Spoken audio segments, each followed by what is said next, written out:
আসসালামু আলাইকুম, সবাইকে শুভেচ্ছা। আশা করি সবাই ভালো আছেন। আমরা বাংলাদেশের ইসলামী ব্যাংকিং সিস্টেম নিয়ে কথা বলছি।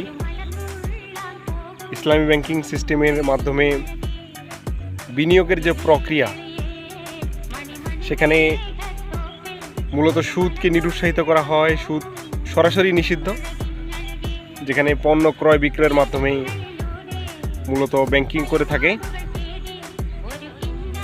ইসলামী ব্যাংকিং পদ্ধতিতে ব্যাংকিংয়ের অন্যতম যে সমস্ত এরিয়া রয়েছে, ঠিক আমরা কনভেনশনাল ব্যাংকিংয়ে যে ধরনের ব্যাংকিং ফ্যাসিলিটিস পেয়ে থাকি, ঠিক ইসলামী ব্যাংকিং প্রক্রিয়াতেও একই ধরনের ব্যাংকিং ফ্যাসিলিটিস পাওয়ার সুযোগ রয়েছে। কৃষিক্ষেত্রেও ইসলামী ব্যাংকিং পদ্ধতিতে এই বিনিয়োগ সুবিধা রয়েছে, নির্মাণ ক্ষেত্রে রয়েছে, ব্যবসা বাণিজ্যের ক্ষেত্রে রয়েছে।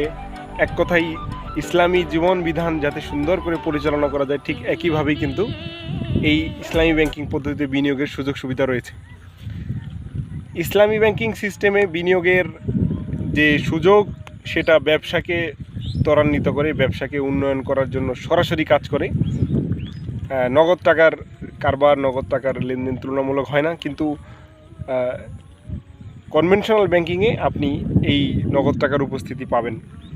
যদিও ইসলামী ব্যাংকিং সিস্টেমে কর্জে হাসানা নামে একটি ফ্যাসিলিটিস রয়েছে, যেটা একটা নির্দিষ্ট জামানতের বিনিময়ে ব্যাংক গ্রাহককে প্রদান করে থাকে, যাতে করে ওই নির্দিষ্ট পরিমাণ প্রয়োজনে ব্যাংক বা গ্রাহক ওই পরিমাণ টাকা ব্যবহার করতে পারে। সবাইকে শুভেচ্ছা। সবাই লাইক, কমেন্ট, শেয়ার করে পাশে থাকবেন। আসসালামু আলাইকুম।